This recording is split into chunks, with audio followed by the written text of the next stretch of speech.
नमस्कार बच्चों, आज हम कक्षा 7 में संक्षिप्त महाभारत का अध्याय नंबर 8 पढ़ने जा रहे हैं, कर्ण पर्व।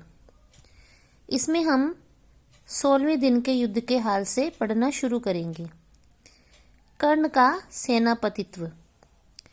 गुरु द्रोणाचार्य की मृत्यु के पश्चात अब कर्ण के अतिरिक्त सेनापति का पद संभालने के लिए कोई उपयुक्त शूरवीर न था। पीछे हम पढ़ चुके हैं कि 14वें दिन गुरु द्रोणाचार्य का वध हो गया था, जब युधिष्ठिर ने उन्हें अश्वत्थामा के मृत्यु का समाचार दिया था, जिसे द्रोणाचार्य ने अपने पुत्र की मृत्यु का समाचार समझा और उन्होंने अपने अस्त्र शस्त्र नीचे रख दिए और धृष्टद्युम्न ने मौका पाकर अपने पिता द्रुपद की मृत्यु का बदला लेने के लिए तुरंत ही द्रोणाचार्य का शीश काट दिया।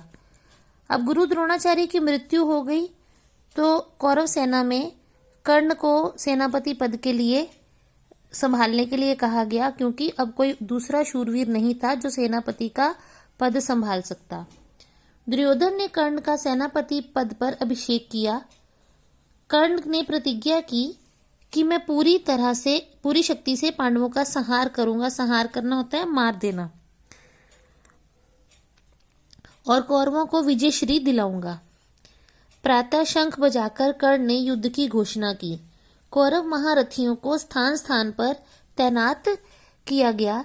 इस बार कर्ण ने मगरमच्छ की आकृति के व्यूह की रचना की। पांडवों ने अर्धचंद्राकार व्यूह रचा। दोनों सेनाएं एक दूसरे पर टूट पड़ी। कर्ण ने पांडवों की पैदल सेना पर बाण वर्षा करके उसका संहार कर दिया।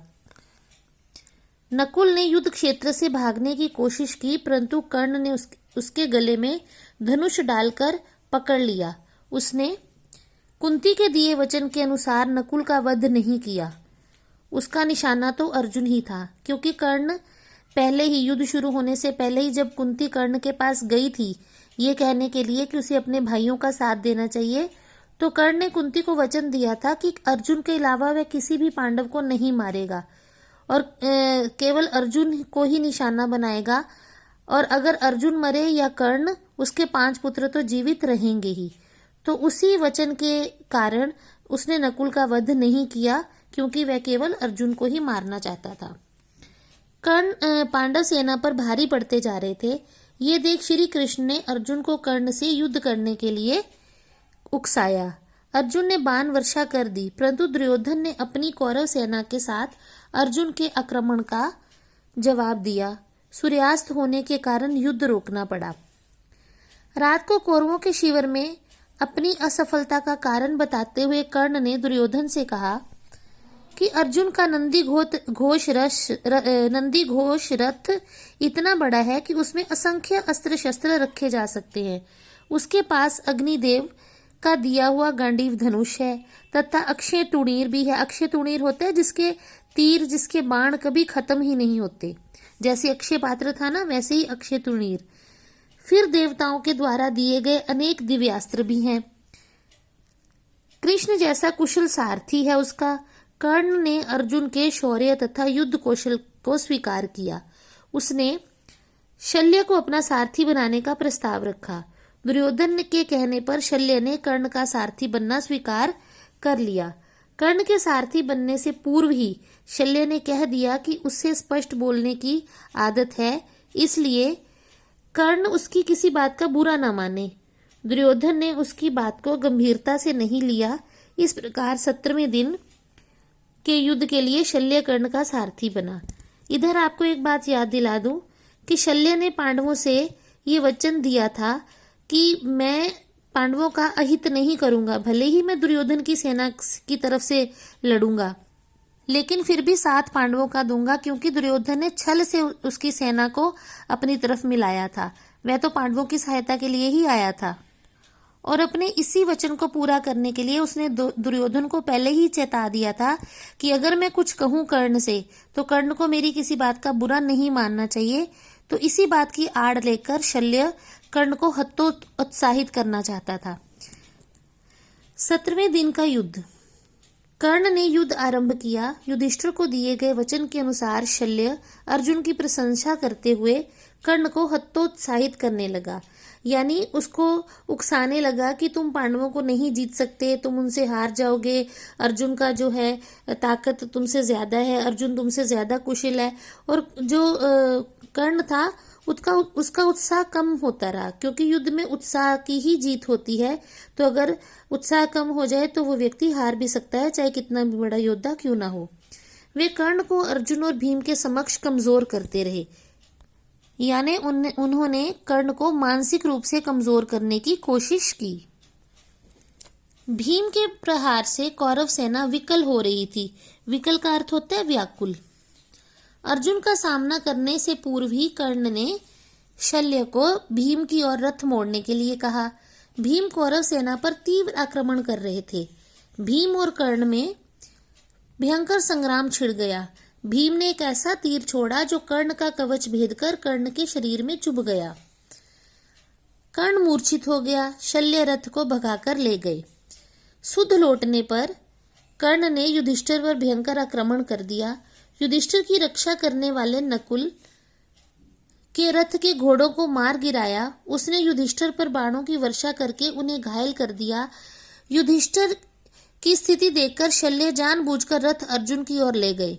कर्ण द्वारा घायल युधिष्ठिर का शिविर में उपचार किया गया। उपचार यानी इलाज उपचार किया जाने लगा। अर्जुन भी शिविर में चले गए। आगे पढ़ेंगे कि दुशासन का वध कैसे हुआ। भीम कौरवों की सेना को तहस नहस कर रहे थे। दुर्योधन, अश्वत्थामा और दुशासन ने मिलकर भीम पर आक्रमण कर दिया। दुर्योधन ने दुशासन को भीम का सामना करने को कहा। दुशासन को देखकर भीम का क्रोध भड़क उठा। दुशासन भी संपूर्ण शक्ति के साथ भीम पर गदा से प्रहार कर रहा था। दोनों मदमस्त हाथियों के समान लड़ रहे थे। दुशासन ने भीम को घायल कर दिया। भीम उस पर तेज प्रहार करने लगे। दुशासन थकता चला जा रहा था। भीम ने दुशासन पर तेज गदा से प्रहार किया। दुशासन दूर जा गिरा। भीम उसकी छाती पर पैर रखकर उसके दोनों हाथ उखाड़ दिए। फिर उन्होंने उसकी छाती चीर डाली और उसका रक्त, ये देखिए भीम दुर्योधन की छाती पर चढ़कर बैठे हैं और उसकी दोनों भुजाएं तोड़ रहे हैं। उसका रक्त पीने लगे। भीम उस समय साक्षात काल लग रहे थे। उन्होंने घोर गर्जना करते हुए कहा कि कौरवों, मैंने द्रौपदी के चीर हरण करने वाले हाथों को उखाड़ने की प्रतिज्ञा की थी। मैंने दुशासन की छाती फाड़कर उसका रक्त पीने की प्रतिज्ञा भी की थी भरी सभा में। आज मेरी प्रतिज्ञा पूर्ण हुई। भीम के इस भयभीत रूप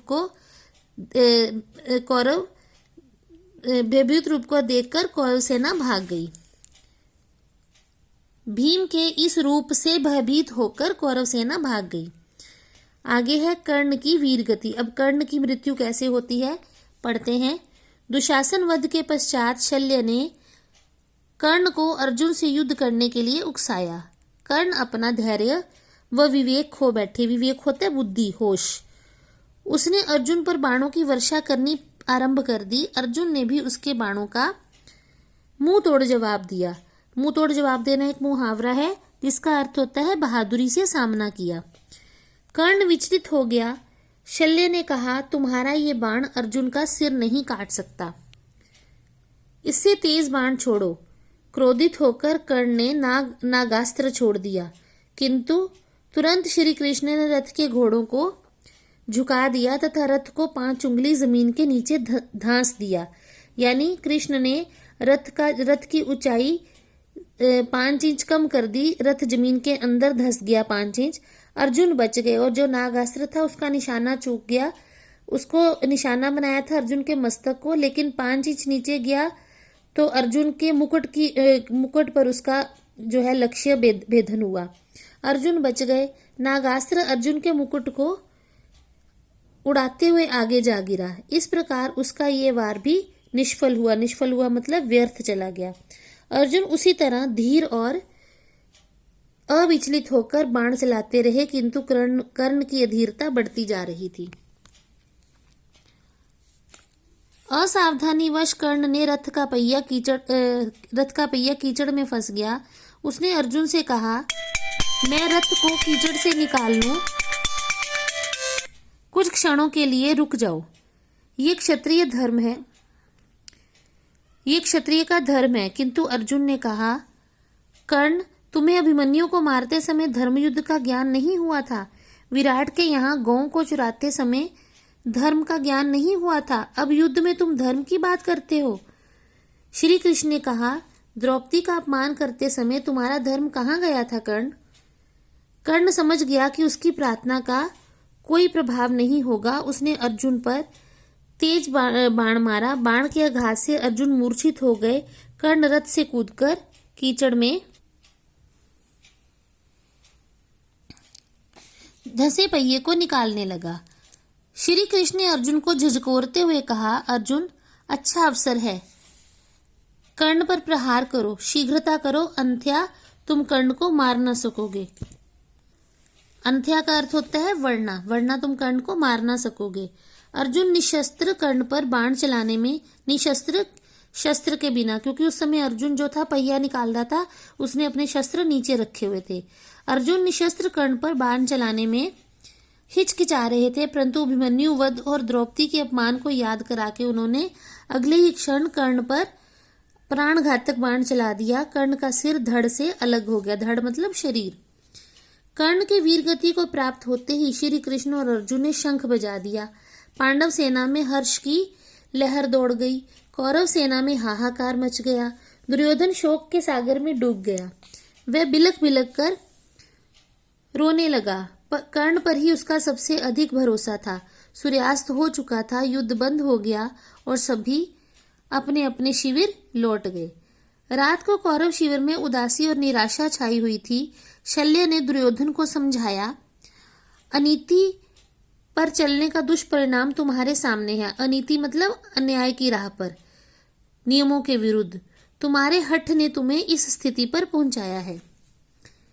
कृपाचार्य ने चिंताग्रस्त दुर्योधन को समझाया कि हमारे पक्ष में सभी वीर एक एक करके मृत्यु को प्राप्त हो चुके हैं। भीष्म, द्रोण, कर्ण सभी का अंत हो गया है। पांडव वीर अभी तक बचे हैं। अच्छा होगा कि हम पांडवों से संधि कर लें। परंतु दुर्योधन अब भी युद्ध के पक्ष में था। उसने कहा, अभी मामा शल्य हैं, आप हैं और महारथी अश्वत्थामा भी हैं। मैं युद्ध में मृत्यु का वरण कर लूंगा। वरण का मतलब होता है चुनाव, उसको वर लूंगा, ठीक है, यानी उसको गले लगा लूंगा मृत्यु को। पर युधिष्ठिर के समक्ष याचना नहीं करूंगा। याचना होती है हाथ जोड़ के प्रार्थना करना, कुछ मांगना। मैं चाहता हूं कि मामा शल्य को सेनापति बनाकर पांडवों पर आक्रमण किया जाए। शल्य ने सेनापति का पद स्वीकार कर लिया। उन्होंने पांडवों के साथ पूरी शक्ति से युद्ध करने की प्रतिज्ञा की। दुर्योधन ने शल्य का अभिषेक कर उन्हें सेनापति का दायित्व होता है जिम्मेदारी, दायित्व सौंपा। तो आपका ये जो अध्याय है यहीं पे समाप्त होता है। कल इसके प्रश्न उत्तर और अभ्यास कार्य आपको भेजे जाएंगे। धन्यवाद।